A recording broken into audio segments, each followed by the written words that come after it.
What's up, guys? Welcome back to another episode of Sinister-Cast, a podcast where I talk about music, my channel, and things going on in my life. So if you're new, consider subscribing.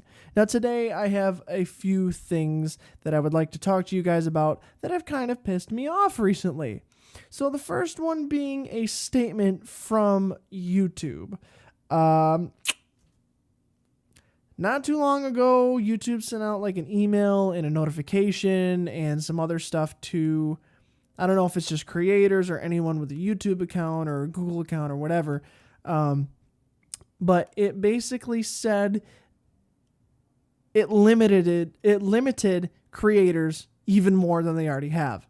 So if you guys don't remember, a while ago, YouTube changed the criteria to be able to become part of the partnership program with YouTube to be able to monetize your videos.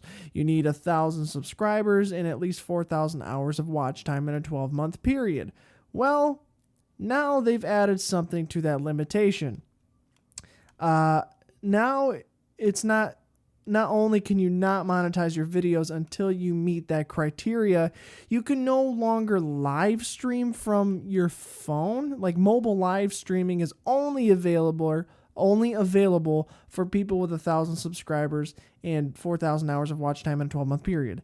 Now, to me, this just doesn't really make sense because I can still live stream from my computer. I just can't live stream from my phone. Not that I ever would or not that I ever have, because I don't think the bandwidth is enough to really live stream the quality you can get from a phone with them having cameras that can go up to 4K or 1080p, 60 frames a second or whatever.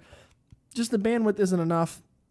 It might be on Wi-Fi and stuff. It's too shoddy for me to even try. That's why I never have. But I do live stream on my computer. But I also know that a lot of creators do live stream and stuff from their phone. And a lot of people get, a lot of views and watch time from live streaming.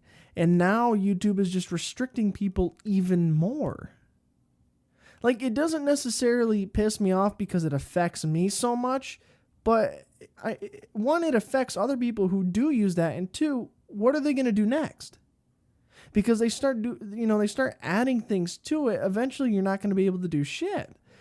I mean, like, they can start adding more and more criteria to that whole thing, and eventually you just won't be able to put out content, legitimately, because now you need 1,000 subs and 4,000 hours of watch time to really be promoted and like make money off of the videos and put ads on it, and that really demotivates people to do anything. It discourages like people to try to do things on YouTube. And now they're doing this with a live streaming thing, which to me seems really stupid, because some people do the mobile live streaming thing, and now they can't if they're under 1,000 subs and 4,000 hours of watch time in a 12-month period. YouTube, what the hell are you doing? Like, why are you limiting people so much? I understand why you guys did the first criteria somewhat, because of the whole adpocalypse and advertisements getting pulled out and all that kind of stuff. I understand that a bit. But now you're just tacking shit on that just doesn't seem to make sense. Like, are you guys getting tired of people becoming successful on your own platform because it costs you more money? Or like, I don't understand what your issue is. It just seems really odd that you guys would implement that. And like I said, who knows what they're going to do next? Next, they might do just live streaming in general, restricted to people with over 1,000 subs and 4,000 hours of watch time. At that point, then I can't even live stream. And I know I don't do it all the time, but I like doing it. And there's times where I'd live stream for a couple hours and hang out with you guys. If they add just live streaming in general to that whole limitation thing, I won't be able to do that. I'd have to find some other way to do it. I mean, I could go to Twitch or something, but then that just adds a whole nother factor into everything, and a whole nother like thing I have to worry about, And it didn't directly piss me off because it affects me. It pisses me off that they think they can start limiting people to a certain extent. Like, when is it going to stop? When will the limitations and stuff stop on something that's supposed to promote, creativity and creating awesome content? What makes you think limiting creators is going to do? You really think it's going to inspire them to create, to try to do interesting things on your platform? No. The limitations and stuff that you guys add are just going to make people mad and discourage them from doing anything. The first criteria about becoming part of the partnership program, sure, whatever. That's not so much of a discouraging thing. I mean, it is, but if it usually discourages most people who are only in it for the money. But it still sucks. But once you start adding all these other things to it, like the mobile live streaming, it's going to discourage people from doing things on your platform that's supposed to promote creativity, inspiration, collaboration, and, why? I don't understand why. Okay? It doesn't make any sense. You already limited people to not being able to make money at that point with those limitations. Why do you have to tack something else onto it? It's not like they're going to start reaping in a bunch of money from live streaming on mobile because they don't meet the criteria to begin with. So why are you limiting people under the 1,000 subscriber mark? I don't get it. And I'm afraid that you guys are going to start doing more. YouTube, I don't know what you're doing. I hope this isn't going in a bad direction, but with what you're limiting, it is going in a bad direction. I'm just telling you that now. Please do something about that because that's going to cause a lot of issues. A lot of issues. Where are things going to go, folks? Where are things going to go? Secondly, I have been watching a lot of videos on pro audio and recording equipment and how to record music and stuff. And I watch Mr. Glenn Fricker on SMG, Spectre Media Group, that channel. So if you guys want to learn how to record stuff and all the nerdy tech detailed type stuff, go check out the channel over there. It's Spectre Media Group. Really good videos. The guy's amazing. He's hilarious. I listen to him just talk on his videos and stuff like that at work. Really, really entertaining. But I also learned something that he calls the Loudness Wars on YouTube. I don't know if that's his term or if it's a term that a lot of people know.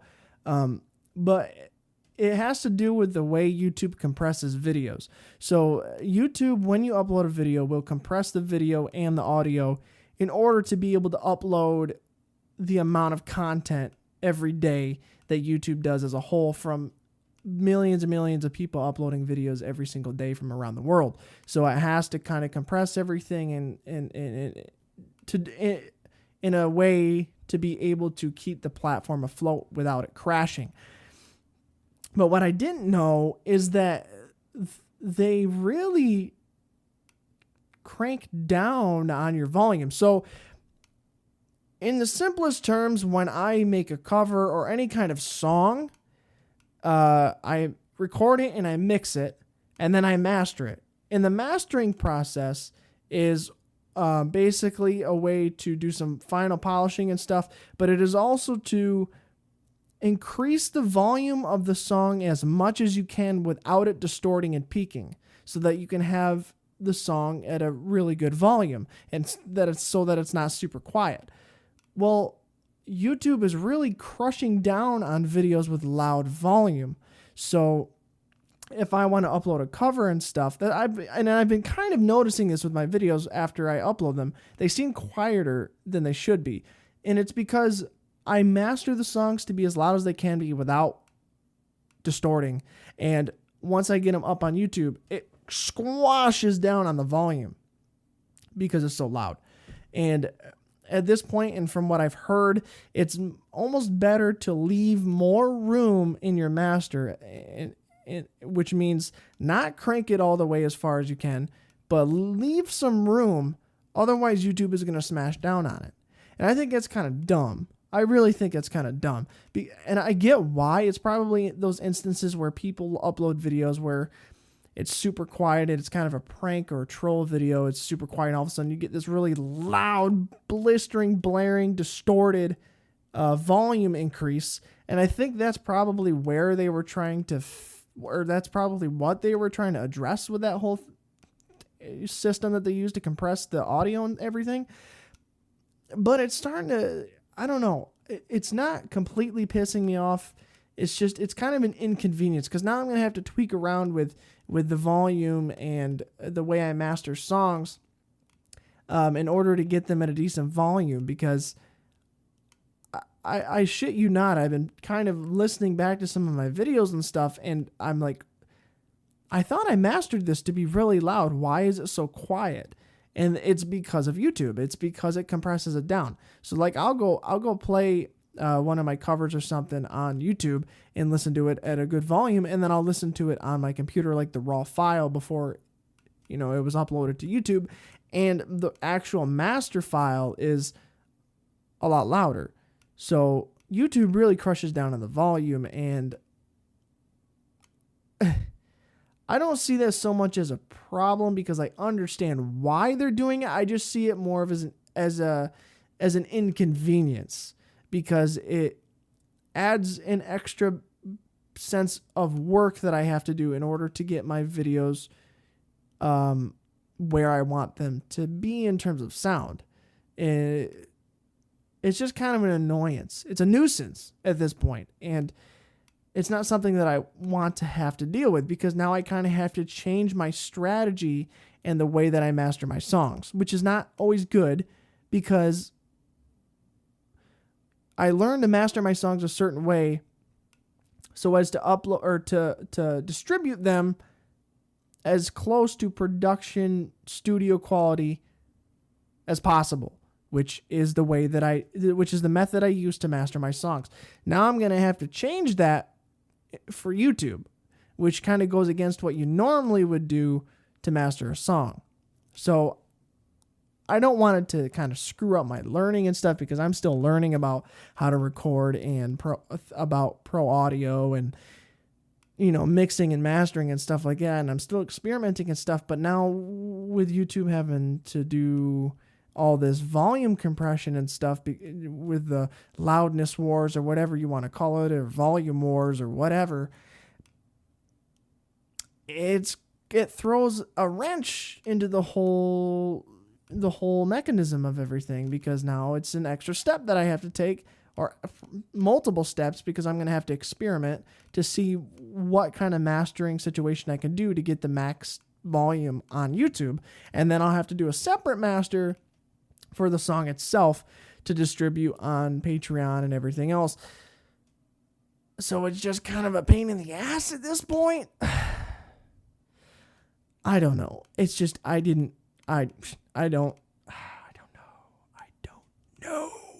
I'm just in one of those moods where I feel like ranting about stuff, but I can't go on forever because my camera's going to die soon. And hopefully it doesn't die before I finish what I'm trying to say to you guys. So yeah, YouTube is changing things, and it's going in a direction that I don't like. Maybe they'll redirect and they'll go back on some of the things they've done, but I doubt it. So it's just going to make things harder for creators like myself and some of you guys. It's just, I don't know. It's not easy, and it's starting to get more and more difficult to stay motivated on the platform, because it's almost for as much as they try to promote their creators and the creativity of the platform and how awesome it is, it seems like they constantly try to restrict everybody, except for those who are at the very top, those elite players on the platform who they promote and stuff. But even then, they don't. I know from the YouTubers that I watch, the YouTube's communication with the creators is not the best.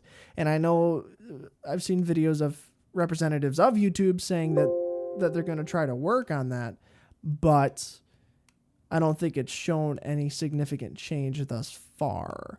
So unfortunately, that seems like it's going to be an issue for a while. And I don't know, things are hopefully going to change soon, but maybe not.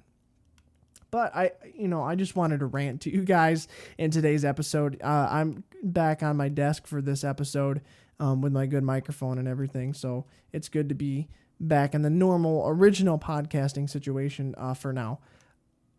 if you did not already, go check out my video I uploaded yesterday. I did I did 5 tips to help you grow and become a better songwriter and musician.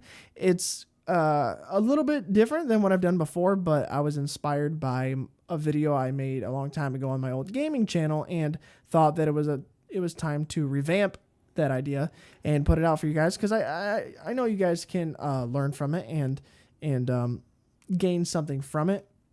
And I want to start doing some more videos like that on top of like my normal covers and stuff like that. If you guys remember back to when I was doing like the Lick of the Weeks plus my Friday videos and the Sinister-Cast, I'd like to get back on a schedule like that. And if I can do little tip videos and stuff like that as that third video every week, that's definitely a method I could take to do it, depending on what you guys think. So I asked what you guys thought on that video, so let me know on there, but also you can tell me on here if that's something you guys would be interested in, because I can cover a wide range of topics. You guys can ask me questions, and then I can address them in the tips. You guys can ask me how to do this and how to do that, and then I can make a video for it, and just kind of go back and forth that way. And it could be really, really cool. But like I said, you guys just have to let me know. So let me know down in the comments, and go watch that video if you haven't already to learn some extra tips to help you grow and become a better musician and songwriter. But I think that's it for today's Sinister-Cast. I'm going to cut it off here. Whew. So like I always say, thank you so much for liking, commenting, and subscribing, and I will see you in the next video.